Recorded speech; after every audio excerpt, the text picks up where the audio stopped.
Buenas noches, comunidad de Shade. Aquí está su anfitrión favorito. Cuéntenme en los comentarios desde qué rincón sombrío del mundo están viendo y qué hora es allí. Mientras responden, prepárense para una noche de escalofríos. Las historias de terror que tengo para ustedes hoy harán que hasta la oscuridad tenga miedo de sí misma. Nunca fui alguien fácil de impresionar, tampoco supersticioso. Crecí en un barrio popular de Guadalajara, rodeado por el bullicio de la ciudad y la lógica práctica de quienes se ganan la vida con las manos. Cuando decidí estudiar restauración y conservación de arte, fue más por una afinidad estética que por pasión por la historia. Siempre admiré las formas, los colores, las texturas, pero me mantenía alejado del misticismo que algunos colegas cultivaban cuando hablaban de las energías que ciertas obras cargaban. Para mí, una pintura era una pintura, un mural era un mural, y el tiempo dejaba sus huellas como cualquier otro fenómeno natural. Agua, polvo, moho, grietas. Mi tarea era preservar, limpiar, estabilizar. Nunca imaginé que, algún día, esas marcas pudieran parecer vivas. Fue a principios de 2017 cuando recibí la propuesta de colaborar en un proyecto de conservación de los murales del Hospicio Cabañas. El lugar, hoy convertido en Centro Cultural y Patrimonio de la Humanidad, todavía guarda ese peso monumental de su origen. Fue un refugio para huérfanos, niños enfermos e indigentes durante más de un siglo. Los murales de José Clemente Orozco, pintados entre 1937 y 1939, cubren el techo de la capilla central y algunas salas laterales, con esas figuras flameantes e intensas que parecen gritar desde la pared. Ya los conocía, claro, de libros y visitas anteriores, pero nada se compara con trabajar ahí dentro, de cerca, día tras día, con los ojos pegados a la superficie de la pintura, como si cada pincelada revelara secretos guardados en los pliegues del tiempo. Mi función, en la práctica, era modesta. Había un equipo principal, con restauradores de renombre, y yo quedaba encargado de la documentación fotográfica, la limpieza inicial y la aplicación de productos conservantes bajo supervisión. Pasé la mayor parte de las primeras semanas solo en la nave central, catalogando las microfisuras, ajustando luces, anotando cada mancha de humedad. Me gustaba la soledad del ambiente. El sonido apagado de los pasos sobre el piso frío, la luz filtrada por los altos ventanales, el suave eco que acompañaba cualquier respiración profunda. Poco a poco, fui adaptando mi ritmo al silencio del lugar, como si ese espacio impusiera su propia cadencia a quien entrara. Fue hacia la tercera semana que empecé a notar pequeñas cosas. Nada que yo pudiera llamar paranormal. Al menos no en ese momento. Cosas sutiles. Un trapo que estaba seguro de haber dejado sobre la escalera y que encontré en el suelo. Un lápiz roto que no recordaba haber usado. La persistente sensación de estar siendo observado mientras registraba los detalles del mural El hombre en llamas, cuya figura central siempre parece a punto de caer sobre quien lo mira. Me decía a mí mismo que era el cansancio, o tal vez la influencia del propio Orozco, cuyo arte nunca pretendió consolar, sino provocar, desconcertar. De hecho, al pasar horas mirando esas figuras distorsionadas y gestos dramáticos, era como si los ojos me ardieran un poco más cada día. Lo que de verdad me inquietó fue la primera vez que escuché la risa. Fue una tarde calurosa de jueves, mientras limpiaba una fisura cerca del mural de la pared este. Estaba solo, como de costumbre, con los audífonos apagados por la humedad. El aire olía a solvente y cal, y había un zumbido constante de moscas atrapadas en las ventanas altas. Fue entonces cuando, en medio del silencio del salón, oí un sonido agudo, leve, que venía del fondo de la nave. Una risa infantil, breve, como el eco de un juego interrumpido. Me giré de inmediato, seguro de que alguien había entrado por error. Nada. Solo la luz gris filtrándose entre las columnas y las sombras de los murales, observándome con ojos esculpidos de pintura y sombra. Intenté convencerme de que era imaginación, o algún ruido que venía de afuera, deformado por la acústica peculiar del edificio. Pero ese día, por primera vez, no fui el último en salir.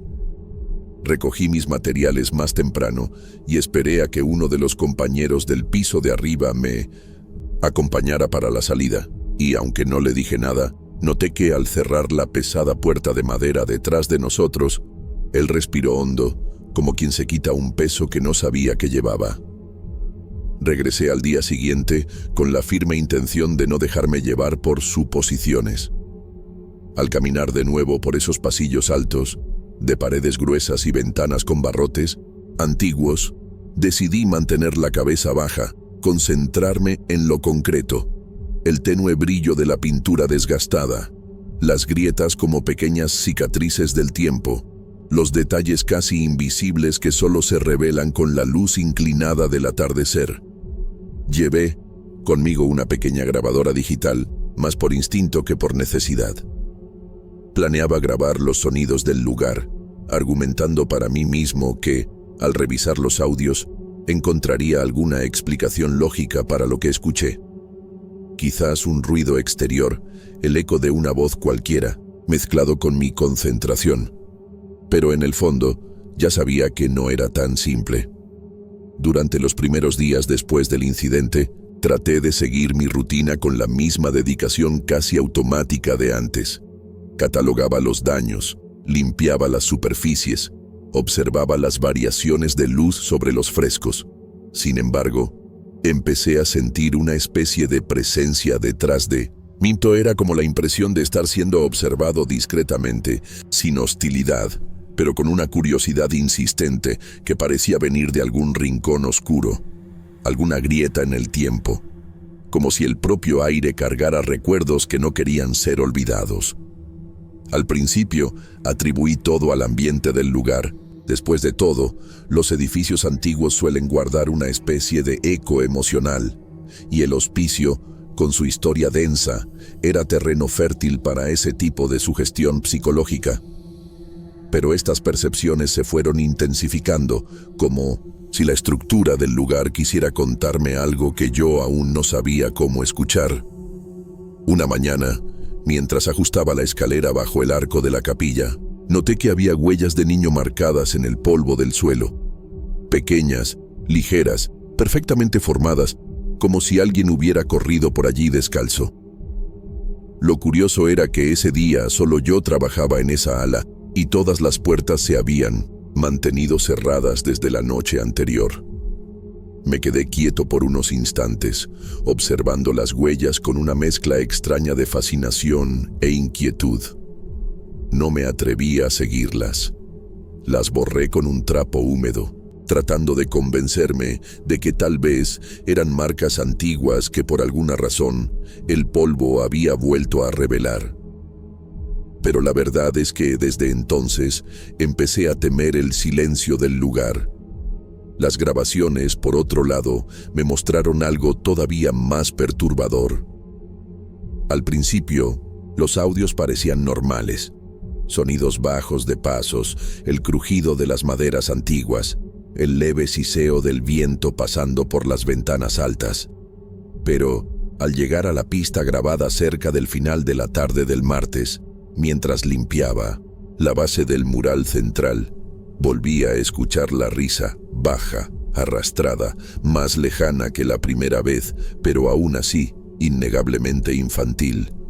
Y había algo más, una especie de susurro que parecía surgir del fondo de la grabación, palabras que no lograba distinguir, pero que se sentían entonadas como si alguien las recitara contra la pared.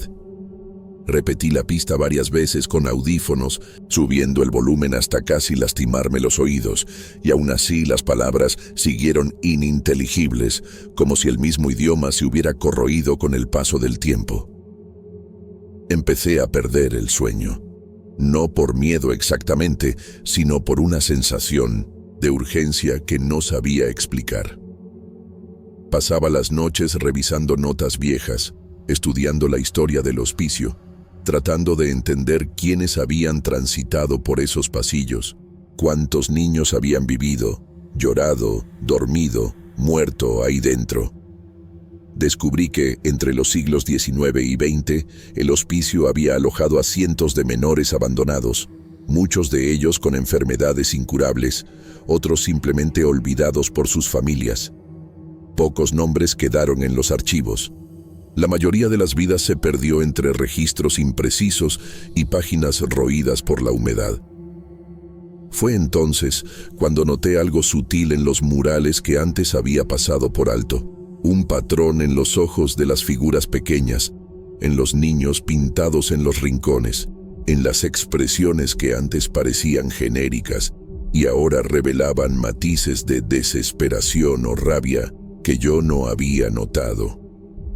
Era como si el tiempo hubiera alterado las expresiones, o tal vez como si mi mente, saturada por las noches sin dormir, comenzara a proyectar en ellas algo que, en el fondo, ya se estaba formando dentro de mí. En cierto momento, dejé de llevar la grabadora. Ya no quería oír voces, quería silencio. Pero el silencio del hospicio ya no era el mismo. Ahora tenía un peso, una densidad difícil de soportar, como si el aire a mi alrededor estuviera saturado de algo que no se ve, pero sí se siente. Una melancolía ancestral, hundida en el cemento y la cal, vibrando en la luz difusa que atraviesa los vitrales. Los días comenzaron a confundirse en mi memoria. Perdí la noción del tiempo real, de la cronología de los hechos, como si el interior del hospicio me absorbiera en una lógica diferente, donde las horas no importan y los días dejan de ser distintos. A veces, me quedaba parado frente a un fresco, observando una figura durante largos minutos, y solo me daba cuenta del paso del tiempo al notar que la luz del sol ya se había ido de las ventanas y el crepúsculo llenaba el ambiente. Comencé a salir más tarde, cada vez más, como si hubiera algo que me impidiera dejar el lugar. No era exactamente una voluntad. Era más bien como si algo me jalara suavemente, me atara ahí con lazos invisibles. En una de esas tardes de permanencia prolongada, volví a oír la risa, esta vez más cerca, más clara, más directa. No cabía duda. Venía desde el interior de la capilla, donde había dejado algunas herramientas. Al entrar, el espacio estaba vacío, bañado solo por la luz anaranjada del atardecer, filtrada por los vitrales, proyectando colores extraños en las paredes. Caminé despacio, como quien no quiere perturbar un sueño antiguo, tratando de escuchar cualquier otro sonido. Pasos, susurros, el movimiento del aire. Pero no había más que silencio. Sin embargo, al acercarme al altar desactivado, sentí un escalofrío en la nuca, como si algo me atravesara por dentro. Instintivamente miré hacia atrás. Nada, pero el peso seguía ahí. Esa sensación de presencia, insistente, casi física. A la mañana siguiente, encontré una silla de ruedas recargada al fondo de uno de los pasillos. Era antigua, de madera oscura y ruedas de hierro, el cuero del asiento ya reseco y cuarteado. Yo nunca la había visto antes, y no tenía sentido que estuviera ahí, porque esa parte del edificio estaba aislada y el acceso era restringido. Cuando toqué la silla para moverla, escuché un chasquido, no de la madera, sino del techo, como si una viga hubiera crujido o alguien hubiera pisado sobre las tablas de arriba. Miré hacia arriba. El techo estaba cubierto con placas viejas y parcialmente cerradas, y aunque hubiera un piso superior, debería estar completamente vacío, deshabilitado desde años atrás. Aún así, el sonido persistió. 2, 3 pasos, lentos. como si alguien caminara encima de mí. Retroceder fue instintivo, pero mis pies parecían pegados al suelo, y solo pude moverme cuando el ruido cesó de golpe, como si quien caminaba allá arriba se hubiera detenido al percatarse de mi atención. Ese día no logré trabajar. Caminé por los pasillos como un animal enjaulado, intentando darle sentido a lo que se acumulaba dentro de mí. El cansancio, los sonidos, los pequeños fenómenos que parecían ir tomando forma poco a poco, moldeando una especie de presencia que no se dejaba ver, pero que insistía en manifestarse. No para asustarme directamente, sino para que supiera que ahí estaba. Empecé a soñar con los pasillos, sueños vívidos, en los que caminaba por un ala desconocida del hospicio, siempre escuchando pasos detrás de mí, siempre oyendo voces ahogadas que parecían salir de las paredes y al final, siempre encontrando la puerta de un dormitorio antiguo, entreabierta, donde una silueta muy pequeña me observaba desde la oscuridad. Cierta noche, me despertó un sonido metálico. En mi mente, era el sonido exacto de las ruedas de la silla de hierro arrastrándose por el piso. Desperté de golpe, sudando, sintiendo que alguien me miraba desde la rendija de la puerta. No tuve valor para levantarme. Me quedé ahí, inmóvil, escuchando solo mi respiración, intentando convencerme de que todo era producto del exceso de trabajo, del cúmulo de imágenes sombrías, de la carga emocional dejada por décadas de sufrimiento dentro de ese edificio. Pero la convicción, por más que me la repitiera, ya no era suficiente.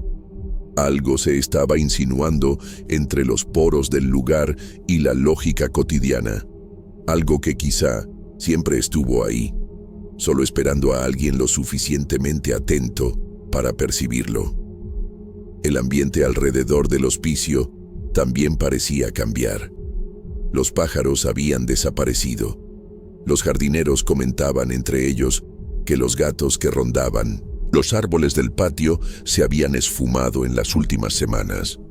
Algunos empleados más antiguos empezaron a cuchichear al verme, y una conserje, una mañana, se me acercó discretamente preguntando si yo andaba escuchando voces. Cuando le pregunté qué quería decir con eso, solo bajó la mirada y murmuró que a ellos les gusta cuando uno escucha. No me atreví a insistir en la conversación. Sentí que si ella decía algo más, habría un punto de no retorno. Y quizá yo ya me estaba acercando a ese punto. Empecé a notar que los ecos del hospicio ya no se quedaban confinados al edificio mismo. Era como si, al abrir las puertas al amanecer o cerrarlas al anochecer, algo escapara más allá de los muros y comenzara a seguirme. Cierta noche, al salir por la entrada lateral que da a la calle Cabañas, tuve la impresión de que alguien me observaba desde el otro lado de la calle. Era una silueta pequeña, quizá un niño, completamente inmóvil. La piel, o lo que yo asumía que era piel, reflejaba una tonalidad grisácea, opaca, como mármol viejo. El rostro estaba parcialmente escondido por la sombra de un árbol, pero alcancé a distinguir un brillo en los ojos, un destello fijo, casi vidrioso, como si realmente no me viera, sino que mirara a través de mí. Parpadeé y ya no había nadie. Empecé a tener problemas para dormir. El silencio de la madrugada, que antes me resultaba reconfortante, empezó a hacerse opresivo, como si escondiera ruidos que se insinuaban sin dejarse atrapar nunca del todo.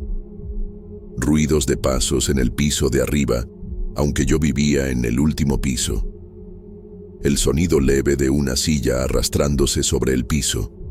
Y por encima de todo, ese silbido, casi imperceptible, como si un niño imitara el viento jugando, pero siempre con el mismo tono, la misma nota, como una melodía deformada que no pertenecía a ninguna canción conocida.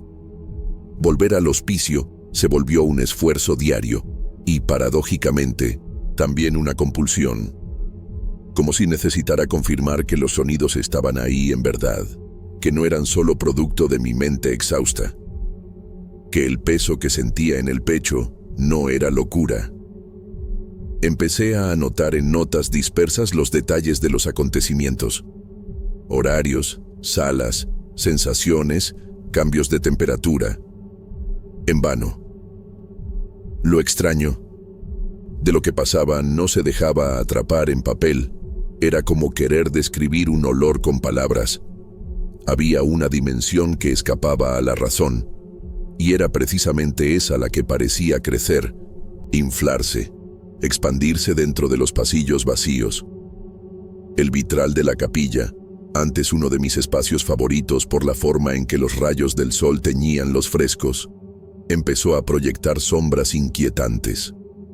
Un día, noté que la silueta, formada por los colores reflejados, era más nítida que antes.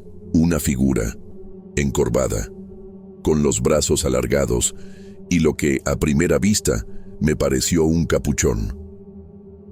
Pero no había nada en el vitral que justificara esa imagen. Ninguna parte de color, ni recorte de vidrio que correspondiera a la forma proyectada en el piso. Y, aún así, ahí estaba, inmóvil, apareciendo siempre a la misma hora, exactamente a las 17:42. Lo anoté, cronometré, regresé día tras día, y ella volvía también, siempre la misma forma, siempre el mismo tamaño, incluso en días nublados. Como, si no dependiera de la luz, solo del horario, un empleado de mantenimiento, al verme ahí parado frente al vitral, comentó en voz baja: «Ya la viste, ¿verdad? Siempre se para ahí, justo antes de que se ponga el sol». No quise saber más. Él cruzó los brazos y se fue, como si ya hubiera dicho más de lo que debía. Esa noche, soñé con el patio interior, pero no era el mismo patio que yo conocía. Era oscuro, sin vegetación, con las ventanas selladas y los frescos rayados con marcas verticales, como si alguien o algo hubiera rasguñado las paredes con uñas sucias durante días. En el centro del patio, la silla de ruedas, y en ella, una figura inmóvil, que no me miraba directamente, pero mantenía la cabeza baja, como esperando a que yo me acercara. En el sueño, sentía que debía acercarme. A cada paso, las marcas en las paredes parecían multiplicarse. Cuando finalmente me detuve frente a la silla, la figura levantó el rostro, y no tenía rostro. Era como si alguien hubiera presionado una tela sobre una cabeza humana y pegado la piel encima. Los contornos estaban ahí, pero sin ojos, sin boca, sin identidad. Desperté completamente empapado en sudor y con un grito atorado en la garganta. Al día siguiente, al abrir mi mochila dentro de la capilla, encontré un trozo de vidrio de color entre mis cuadernos.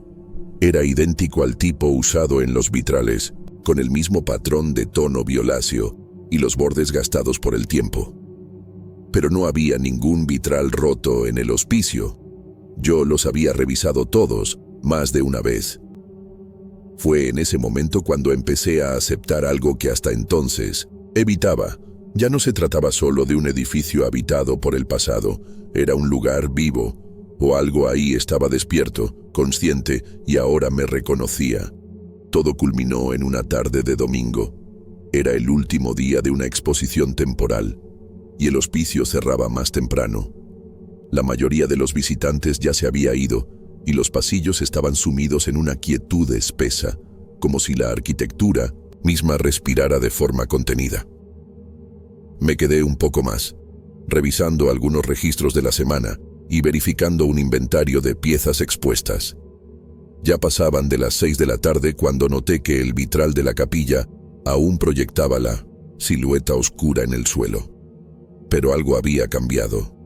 La silueta parecía más alargada, como si se hubiera elevado un poco, y su contorno ahora era más nítido, casi como si tuviera volumen. Un leve temblor recorrió mi nuca. Ya no había suficiente luz para que ese reflejo existiera, y aún así, ahí seguía. Salí de la capilla, y me dirigí al patio, intentando distraer la mente con la lógica del cierre, con el ritual habitual de cerrar puertas y apagar luces. Pero al cruzar el pasillo que lleva al ala este, sentí que el aire cambiaba. La temperatura bajó repentinamente y un olor a humedad y fierro viejo invadió el ambiente. El sonido de mis pasos, que hasta entonces retumbaba claro sobre el piso de piedra, empezó a ahogarse, como si caminara sobre tierra. Miré hacia abajo. El piso seguía igual, pero había algo raro en la acústica, como si estuviera dentro de una cueva, no de un edificio. Fue ahí que el silbido volvió, más cerca que nunca. No venía de un punto específico, sino que parecía envolver el espacio a mi alrededor, como si girara en círculos, dando vueltas a mi alrededor. La voz de un niño se hizo oír, baja, tenue, como si saliera de dentro de una caja de madera. Repetía una frase en murmullo, sin emoción. «Ya viene, ya viene». Me giré hacia el sonido, pero no había nadie. Cuando volví a mirar al frente, el pasillo ya no era el mismo. La luz del atardecer había desaparecido por completo y en lugar de las ventanas solo había paredes ciegas, sin aberturas. Las puertas a mis costados habían desaparecido. Estaba en un túnel oscuro y al fondo de ese túnel había una silla de ruedas iluminada por una luz sin fuente. Una luz blanquecina, fría, como la de una televisión en estática. La silla estaba vacía, pero se mecía suavemente, como si alguien acabara de levantarse. No pude moverme. Desde la oscuridad surgieron pasos ligeros, cortos e irregulares, pasos de alguien descalzo. Primero, solo el sonido. Luego, una sombra tomó forma. Era la misma figura de los reflejos en el vitral, encorvada, brazos largos, contornos borrosos, como si estuviera hecha de humo espeso. Pero ahora estaba ahí, delante de mí, con el rostro todavía cubierto por ese tejido orgánico, sin facciones, y con el cuello ligeramente inclinado, como si estuviera curiosa o esperando algo. Un susurro se escapó de su no boca, y parecía surgir dentro de mi cabeza, no en el aire. «Ahora te toca». Impulsado por la desesperación, retrocedí 2 pasos, pero choqué contra algo que no debía estar ahí. Me giré rápido. Era otra figura, más pequeña, que sujetaba mi mano. La piel era fría, arrugada como papel mojado. Cuando forcejeé para soltarme, vi que todo el pasillo se había llenado de cuerpos, pero no de cuerpos completos, sino de fragmentos. Una pierna aquí, una cabeza de muñeca allá, pedazos deformes, como si estuvieran hechos de cera derretida. No sé cuánto tiempo. Estuve ahí, la luz se apagó. Cuando volví en mí ya estaba afuera, sentado en la banca de la plaza que está frente al hospicio. La gente pasaba. Algunos me lanzaban miradas curiosas. Yo temblaba y sostenía algo en la mano. Era el trozo de vidrio violáceo que había encontrado días antes, pero ahora tenía una mancha oscura, como si lo hubieran presionado contra una sustancia antigua y espesa, sangre seca. Desde aquel día, nunca volví a entrar al hospicio, pero a veces al pasar por la calle Cabañas, escucho el silbido, bajo, largo, con esa nota única que nadie parece notar, y todas las noches, sin excepción, sueño con la silla de ruedas en el patio vacío y con la figura encorvada a mi lado, que solo espera a que yo regrese para terminar lo que empezó.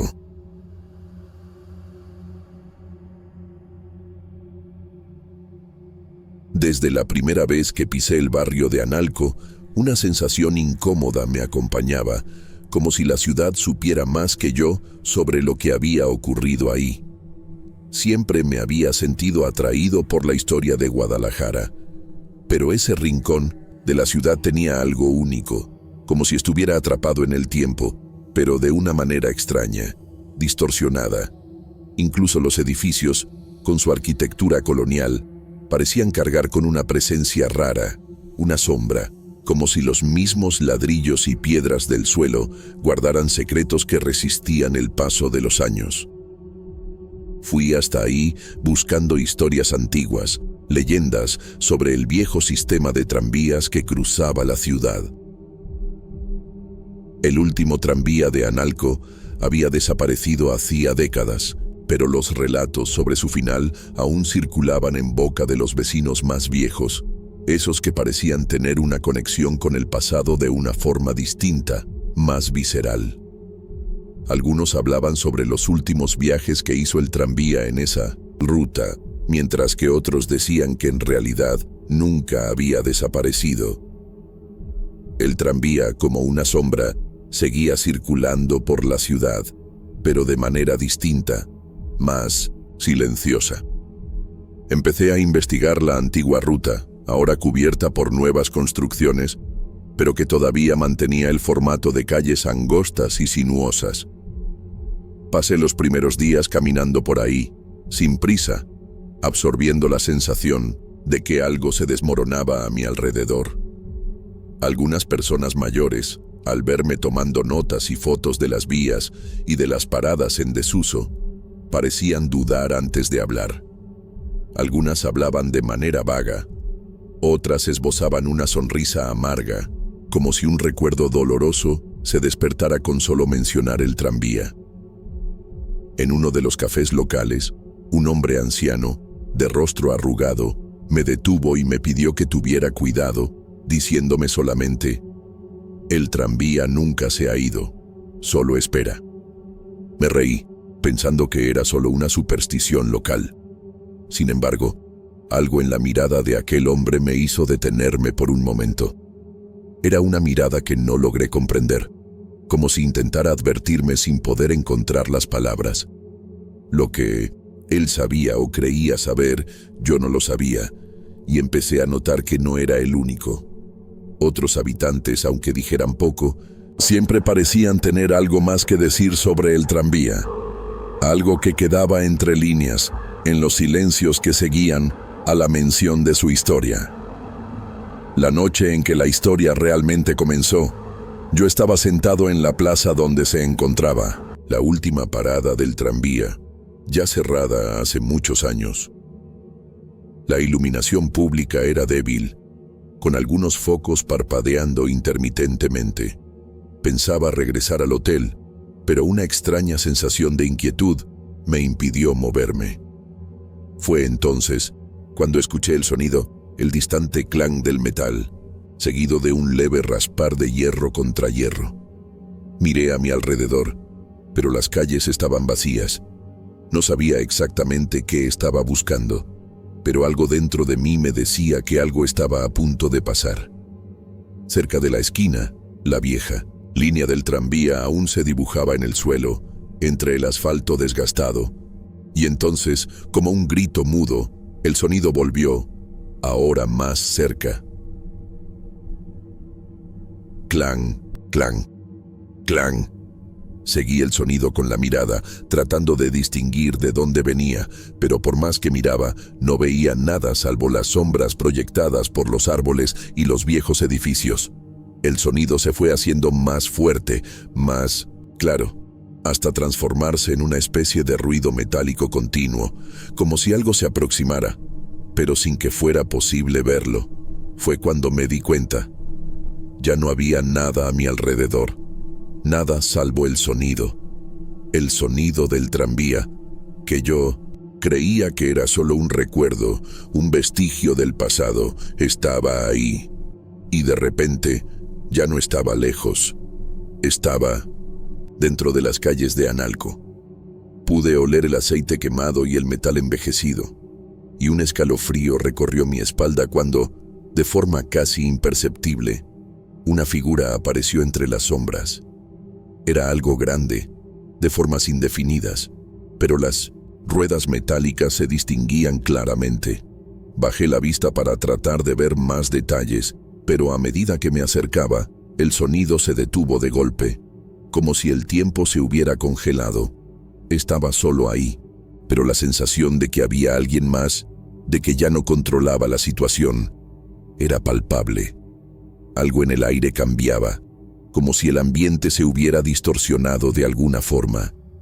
Me quedé parado un momento, con la mirada fija en aquello que parecía un tranvía, pero no lo era. O al menos no era lo que yo esperaba.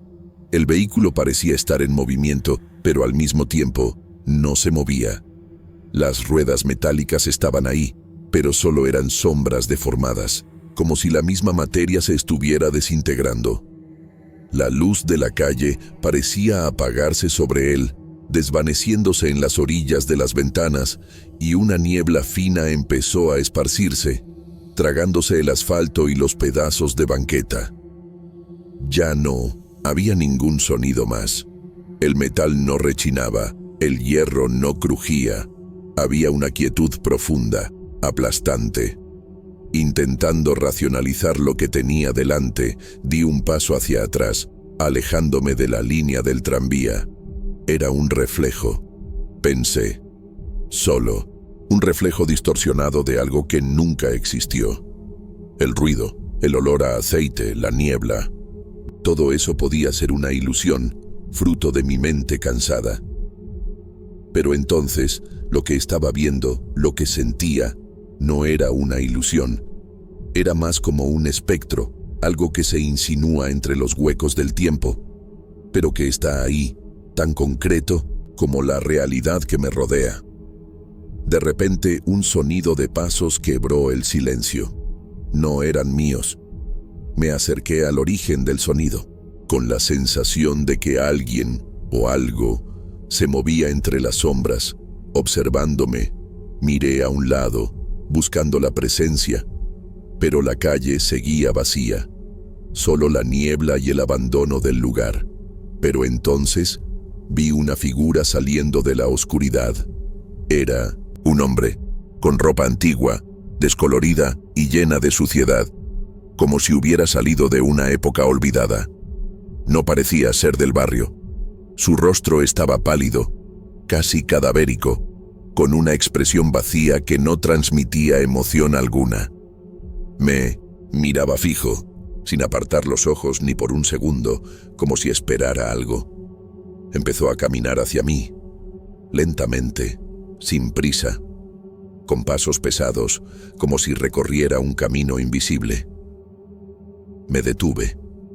El hombre pasó a mi lado sin decir una palabra. Sus ojos, ahora, más cerca, estaban vacíos, como si no hubiera vida ahí, como si su cuerpo fuera solo una cáscara, un recipiente vacío que estaba ahí por algún motivo que no podía comprender. Y, sin embargo, sus ojos tenían algo familiar, algo conocido. Cuando se alejó, desapareciendo en las sombras de la calle, un sonido suave se hizo escuchar, como si algo se arrastrara por el suelo. Volteé y fue cuando me di cuenta. El tranvía, ahora, estaba más cerca. Estaba detenido justo ahí, donde la calle se bifurcaba. Y lo que antes parecía una sombra, ahora era más sólido, más real, aunque todavía deforme. Las ventanas estaban cubiertas por una cortina opaca, y yo no podía ver quién o qué estaba adentro, solo podía sentir que ahí estaba, observando, esperando. Y en algún punto muy dentro de mí, supe que ese no era un tranvía normal. Era algo que me estaba esperando. El sonido del metal rozando volvió, más fuerte, pero no venía del tranvía. Ahora venía del fondo de la calle, rumbo a la plaza donde el tranvía originalmente debía detenerse. El sonido era inconfundible. Era como si algo se arrastrara, forzando el suelo con un peso inimaginable. Miré hacia atrás, y la niebla ahora parecía espesarse, como si subiera desde las propias calles, cubriendo todo a su paso, tragándose las luces débiles de los faroles. Fue entonces cuando entendí lo que sucedía. Ya no estaba solo. Algo me seguía. Algo me observaba y esperaba el momento justo para revelarse por completo. Ya no había vuelta atrás. El tranvía, ese tranvía estaba ahí para llevarme. No sabía a dónde, pero sentía que cada segundo que pasaba, la presencia detrás de mí estaba más cerca, más palpable. Pude sentir otra vez el olor a aceite quemado, mezclado con algo más. Algo que me hacía sentir mareado. Algo que me decía que yo no debía estar ahí. El sonido se intensificó. Ahora no era solo el ruido metálico. Era el sonido de gritos apagados, susurros que no alcancé a entender, pero que me hacían estremecer.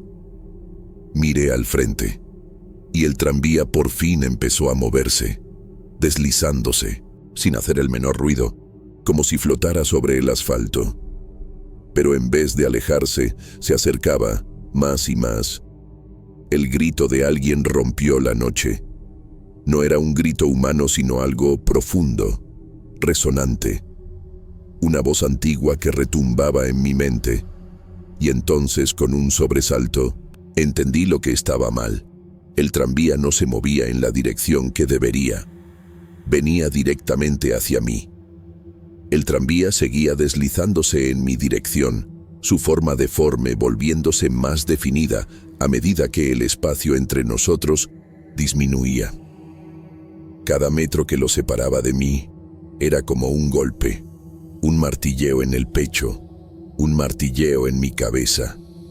El sonido, ese raspar metálico, ahora se mezclaba con otra cosa, una especie de murmullo apagado, como si cientos de voces susurraran. Al mismo tiempo, las palabras eran ininteligibles, pero algo en ellas llevaba una sensación de urgencia y de sufrimiento. Fue entonces que comprendí. El tranvía ya no era solo un vehículo, era como si estuviera hecho de pedazos de memoria, fragmentos del pasado que no podían morir, que estaban atrapados entre el mundo real y el otro lado.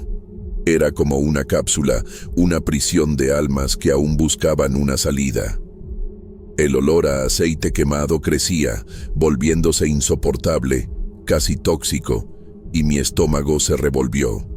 Con cada paso que yo daba hacia atrás, el tranvía parecía moverse más rápidamente. Sus ruedas ahora eran más visibles, pero no tocaban el piso. Se deformaban a medida que se acercaban a mí, como si flotaran sobre la superficie, creando una onda de calor que hacía que el aire a mi alrededor ondulara. El murmullo de voces crecía en volumen y, de pronto, empecé a escuchar algo que sonaba como un nombre. Mi nombre, susurrado, repetido, cada vez más cerca. La sensación de estar siendo observado, de que algo me conocía profundamente, se intensificó. Miré a los lados, buscando una forma de salir, pero la calle parecía haberse estrechado. Los edificios, que antes parecían ser parte del mundo real, ahora se contorsionaban, sus bordes desfigurados en líneas rotas, como si la misma ciudad estuviera siendo devorada por la niebla. Y las luces, que antes parpadeaban intermitentemente, ahora estaban completamente apagadas, sumiendo todo en una oscuridad espesa. El tranvía estaba a pocos metros de mí y podía sentir el peso de su presencia. Ya no era solo un sonido lejano, ya no era una figura inofensiva. Se estaba volviendo una entidad. Algo que estaba ahí para mí, algo que me quería de vuelta. Fue en ese momento cuando la puerta del tranvía se abrió, lentamente, con un crujido profundo, como si estuviera siendo forzada. La luz que emanaba de su interior no era una luz normal. Era una luz fría que parecía venir de otro lugar, de un abismo sin fondo. No sabía qué me esperaba ahí dentro, pero algo me jalaba. Era un llamado, una voz que se volvía cada vez más clara. Las voces dentro del tranvía comenzaron a volverse nítidas. No eran gritos de dolor ni de sufrimiento.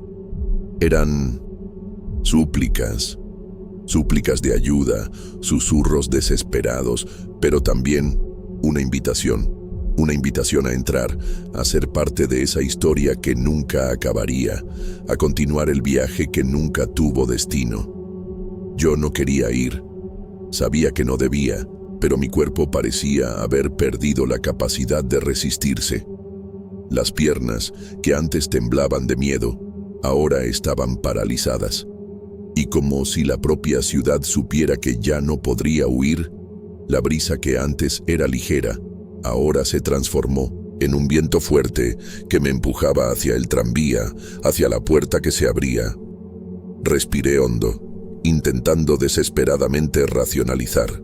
Esto no es real, no es real. Debe ser una alucinación, pensé, pero las palabras sonaban vacías en mi cabeza. Comenzaba a entender, de una manera muy clara, que aquello no era solo una aparición. El tranvía era una puerta, un paso entre lo que existe y lo que ya no existe. No estaba ahí por casualidad, y yo era solo otra alma perdida en su largo viaje. Antes de que pudiera dar un paso atrás, algo pasó a mi lado. Algo frío, algo que rozó mi piel como una hoja afilada. El viento se transformó en un grito bajo, y una figura apareció frente a mí, detenida en medio del camino. No era el hombre que había visto antes, ni era ninguna otra persona conocida. Era un ser alto, encorvado, con ojos oscuros que no reflejaban nada. Vestía ropas antiguas, como si fuera parte del propio tranvía, como si fuera una de sus almas perdidas. Sus ojos se fijaron en los míos, y por un momento, el tiempo se detuvo. Es hora. Su voz fue como una navaja abriendo el silencio de la noche. Era un susurro que se coló en mi mente, más fuerte que cualquier sonido físico. Y yo sabía que ya no había forma de escapar. El tranvía venía por mí, y yo ya no controlaba nada. La única opción era aceptar. Aceptar lo que ya estaba comenzando a suceder. Pero en el fondo, sabía que, al subirme ahí, nunca volvería al mundo que conocía. El viento, que antes había sido solo un susurro lejano, ahora era un grito cortante y constante, pasaba por mí como una corriente eléctrica, haciéndome vibrar los huesos. La figura frente a mí, con sus ojos negros y vacíos, no se movió. Se quedó ahí, quieta, como una estatua esculpida en el corazón de la noche. Su presencia era abrumadora, sofocante, y la sensación de estar siendo observado, de ser examinado minuciosamente, me envolvía como un manto pesado. Sentía el sudor correr por mi espalda, el aire a mi alrededor más denso cada vez, y por un momento, el único sonido que quedaba era mi propia respiración jadeante. «Es hora», repitió, su voz baja, arrastrada pero llena de autoridad, como si no se tratara solo de él hablando, sino de la propia ciudad, del mismo tranvía que allí esperaba. Quise hablar, quise gritar, preguntar qué pasaba, cómo había llegado ahí, pero mis palabras estaban atrapadas en la garganta, como si la ciudad misma hubiera silenciado mi voz.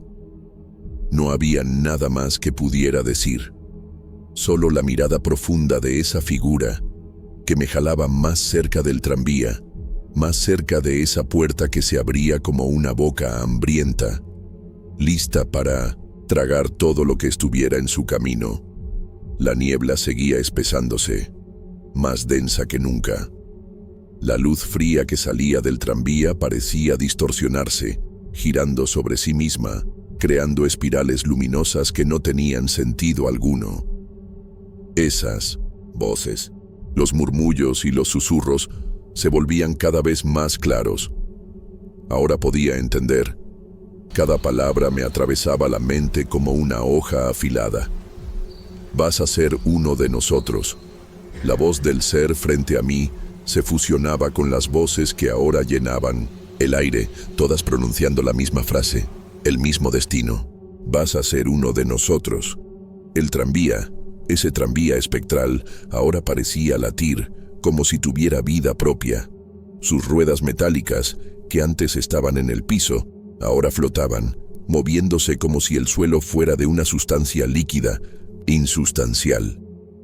El sonido del metal rasgando el aire, que antes era una sinfonía de incomodidad, ahora se transformaba en una melodía siniestra, rítmica, como un llamado, una música fúnebre. La figura frente a mí se movió lentamente, sin prisa, y cuando por fin dio un paso atrás, señaló la puerta del tranvía con un gesto amplio, como si estuviera invitándome al interior de eso que ahora se alzaba ante mí. La puerta seguía abriéndose, más y más, mostrando un espacio vacío e inmenso, pero no vacío como el mundo real.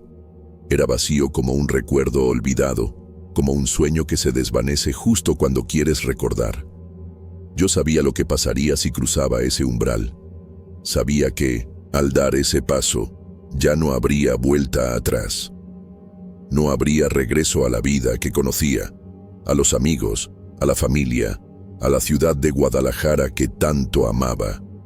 Solo existía ese tranvía, ese vacío, ese destino ineludible. El viento aumentaba, la figura frente a mí, la ciudad, el tranvía. Todo parecía doblarse para tragarme. Una fuerza invisible me jalaba, arrastrándome hacia la puerta abierta, hacia lo desconocido. Fue entonces cuando, de repente, las voces se hicieron más fuertes, más desesperadas. Ya no eran solo murmullos, ahora eran gritos, gruñidos ahogados. Alguien, o algo, luchaba por salir. Y fue ahí cuando comprendí que el tranvía no era solo una prisión de almas perdidas, también era un portal, un pasaje, no solo hacia lo que ya fue, sino hacia lo que nunca debió haber sido. Los gritos aumentaron, una mezcla de agonía y anhelo. En las sombras de la puerta podía ver figuras moviéndose rápidamente, sombras deformes que parecían querer salir a la realidad, pero que estaban atrapadas ahí, dentro de ese tranvía, aprisionadas, esperando a la próxima alma por atrapar. Vas a ser uno de nosotros. Ya no podía distinguir las palabras, pero estaban ahí, resonando en mi mente como un mantra. Y entonces, sin que supiera cómo, mis pies empezaron a moverse. Ya no era una elección, ya no era algo que yo controlara. Estaba siendo jalado, arrastrado dentro de esa cosa, ese tranvía que ahora parecía ser una extensión de la propia ciudad, una extensión de algo que no debía existir. Intenté gritar, intenté luchar contra esa fuerza invisible, pero mi mente se nublaba y mis ojos se cerraron involuntariamente, como si todo a mi alrededor desapareciera. Y antes de comprender lo que sucedía, antes de poder entender lo que estaba a punto de pasar, entré en la oscuridad del tranvía. Al ingresar al tranvía, lo primero que sentí fue un vacío profundo, una ausencia de todo a mi alrededor. La oscuridad me envolvió por completo, pero no era una oscuridad común. Era una negrura densa, impenetrable, que absorbía toda la luz, toda esperanza. No podía ver nada, pero podía sentir la presencia de algo a mi alrededor, algo esperando, algo observando. Ya no estaba solo, nunca lo había estado. Las puertas del tranvía se cerraron de golpe y un escalofrío recorrió mi espalda. El sonido del metal al cerrarse fue como el cierre de un ataúd. Una ola de calor atravesó mi cuerpo y el olor insoportable a humedad y fierro viejo me invadió, mezclado con un hedor que no pude identificar, pero que parecía venir de algo podrido, en descomposición. La sensación de claustrofobia apretaba mi pecho, como si las paredes, si es que había algunas, se acercaran contra mí, comprimiendo mi cuerpo, mi mente.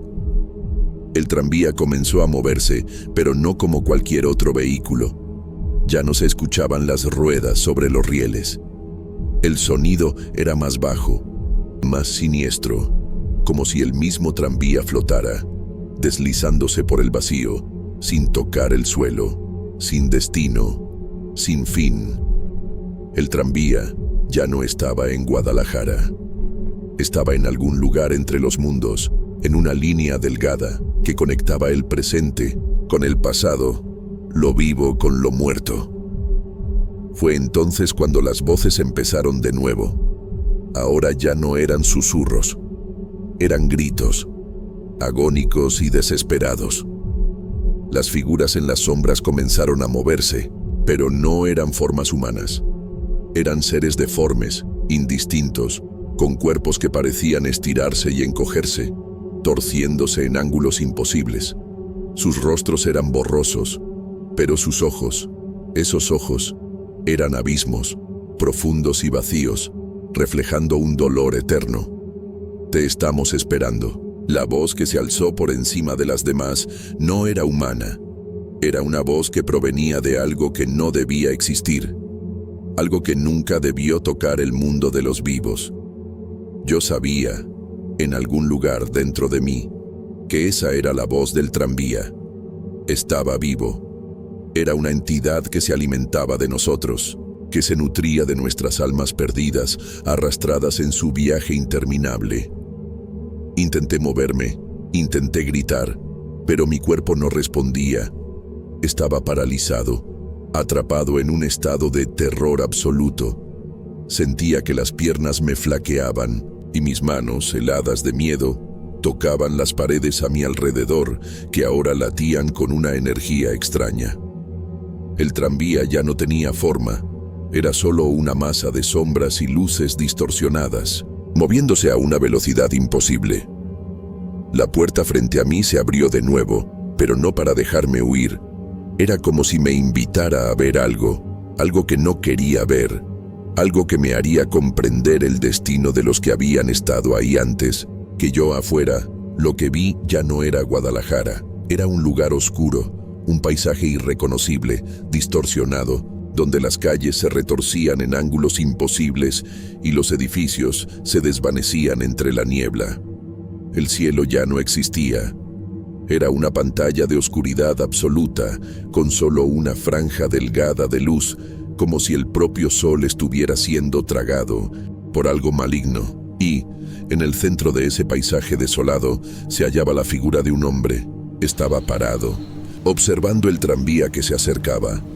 Era el hombre que había visto antes, en la calle. Pero ahora ya no era humano. Estaba envuelto en una niebla oscura. Sus rasgos eran indefinidos, pero sus ojos eran los mismos que había visto al principio, cuando aún pensaba que todo era una alucinación, y ahora sonreía, no de una forma amigable, sino de una manera cruel, de una manera que sabía que yo no podría escapar. Bienvenido a nuestro mundo. Su voz llegó hasta mí, una voz que parecía vibrar con la esencia misma del vacío.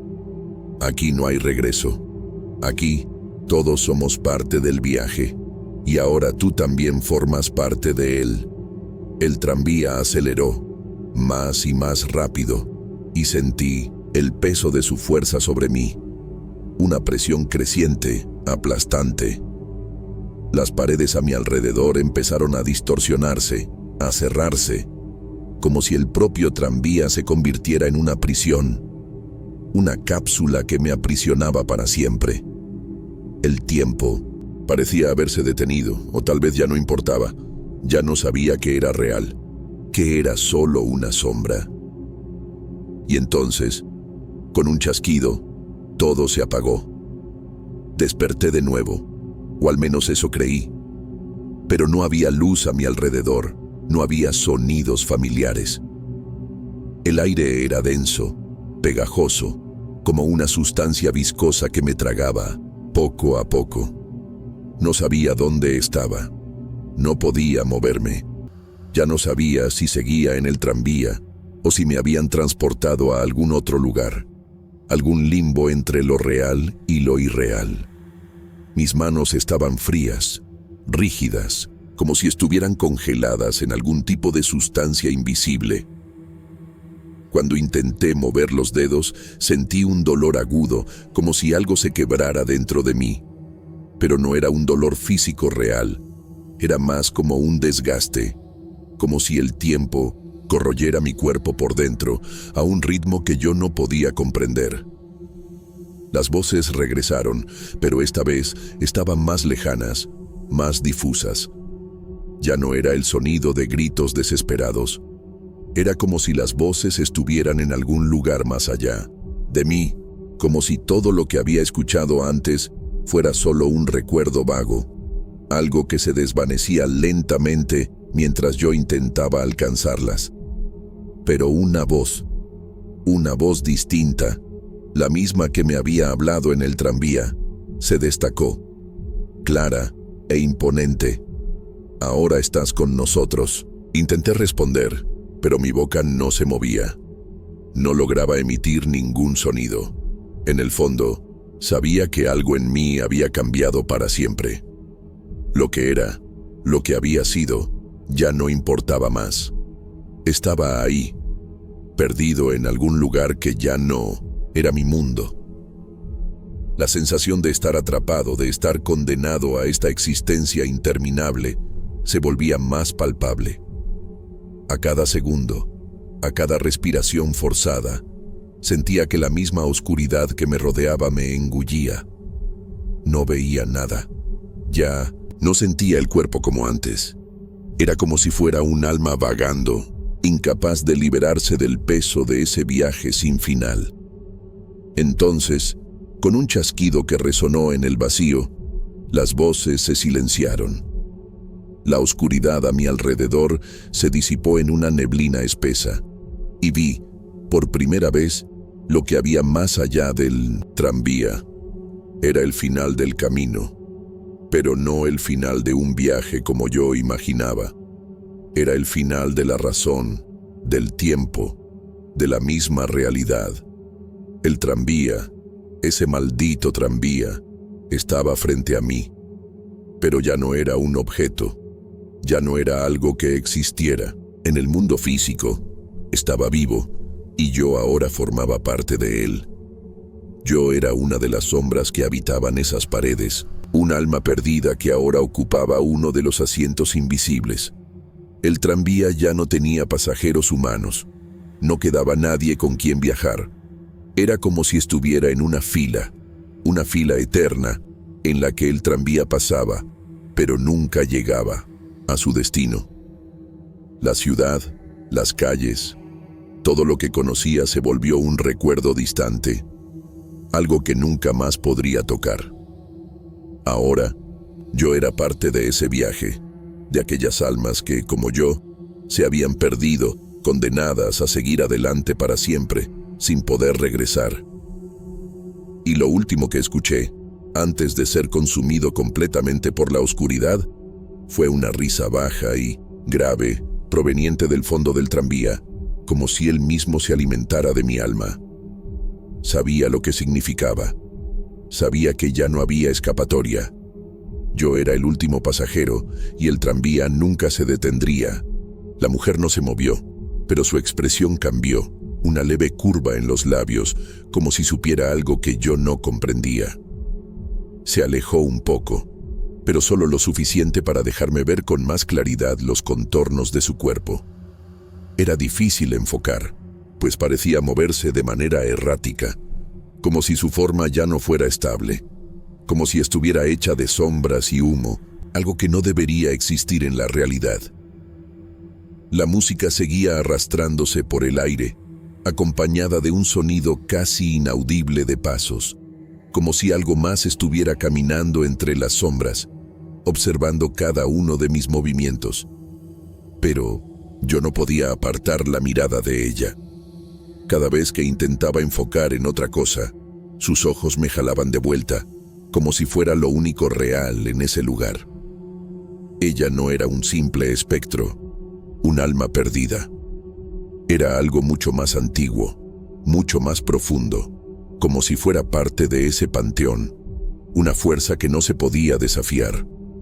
Intenté moverme una vez más. Intenté gritar, pero mi voz no salía. Solo una leve vibración escapaba de mi garganta, un intento fallido de resistencia, Y entonces la mujer volvió a hablar, su voz baja y lejana, casi como si hablara consigo misma, o para las entidades que estaban ahí con ella. ¿Sientes lo que yo siento? La pregunta me cortó. No era una pregunta sobre mis sentimientos, sino algo más profundo. Algo que se refería a la condición de esa tierra, de ese lugar que estaba más allá de la muerte.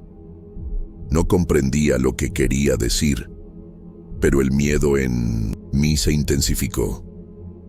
Era como si estuviera ofreciéndome una visión para la que no estaba preparado. Y de pronto, me di cuenta de algo que me estremeció. Ella no estaba ahí solo para observarme. Me estaba transformando. Me estaba volviendo parte de algo más grande, algo que no podría entender hasta que fuera demasiado tarde. Intenté mirar a un lado, a cualquier otra cosa, pero la presión dentro de mí crecía. Ya no podía respirar. Era como si la misma tierra me estuviera tragando, como si ahora yo fuera parte del panteón. Y la mujer, con su sonrisa siniestra, seguía observándome, esperando como si fuera juez y yo el acusado, aguardando el veredicto. El tiempo parecía derretirse. El sonido de la música, distante y etéreo, se hacía cada vez más fuerte, como si las piedras del cementerio cantaran con una voz que nadie vivo debería oír. Intenté cerrar los ojos, pero eso no hizo diferencia. Aún con los ojos cerrados, seguía sintiendo su presencia.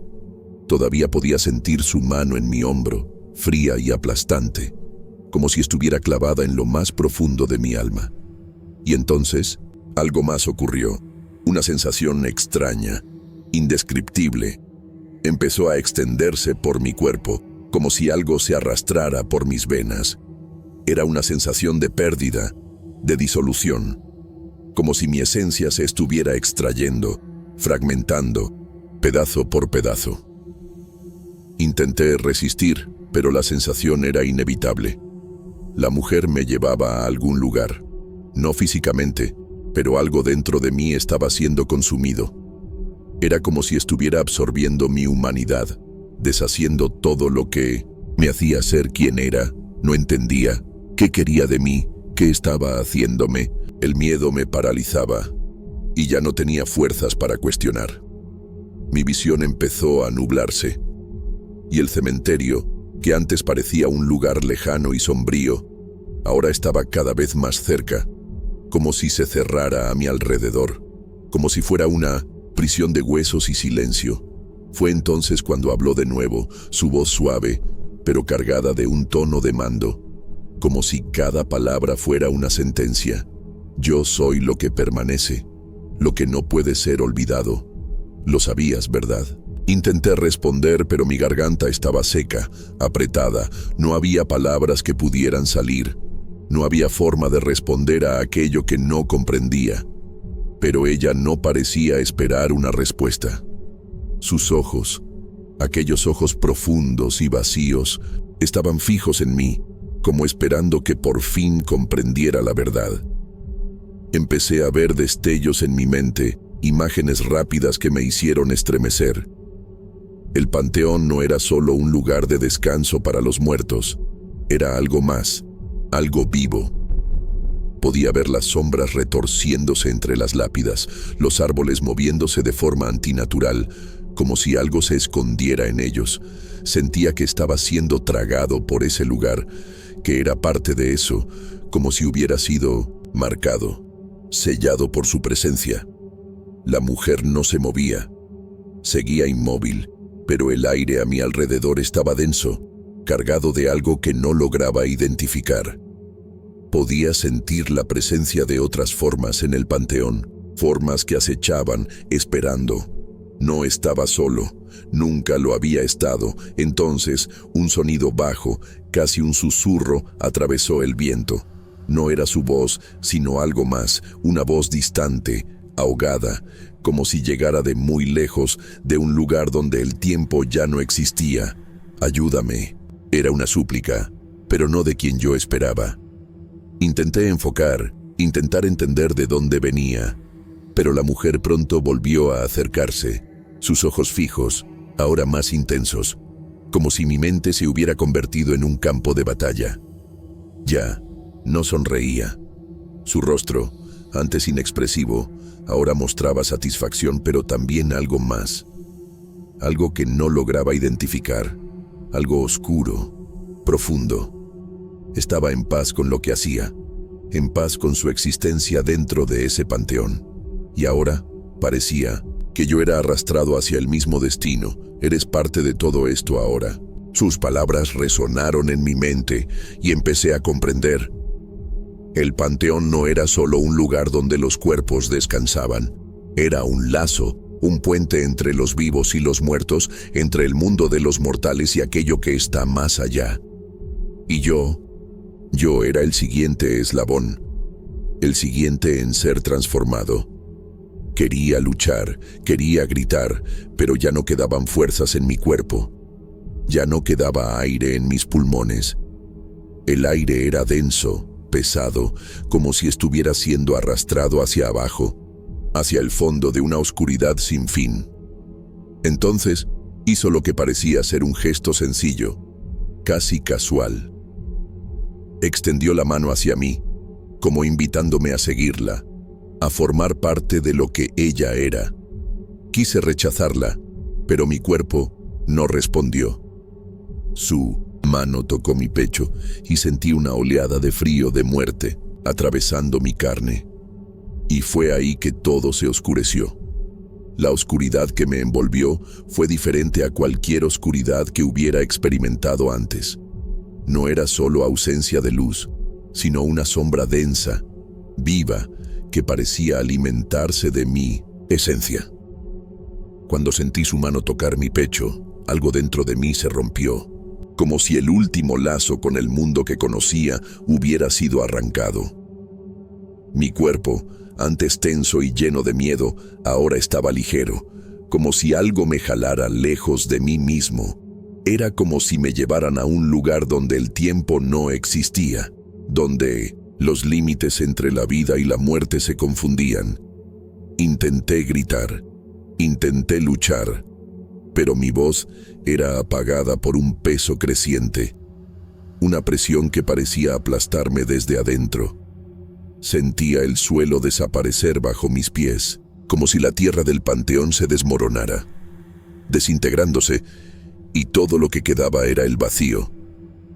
La mujer, ahora completamente inmóvil frente a mí, ya no se movía, pero sus ojos profundos, insondables, seguían fijos en mí, como si observaran no solo mi cuerpo, sino mi alma, desnudando cada pensamiento, cada miedo, cada inseguridad.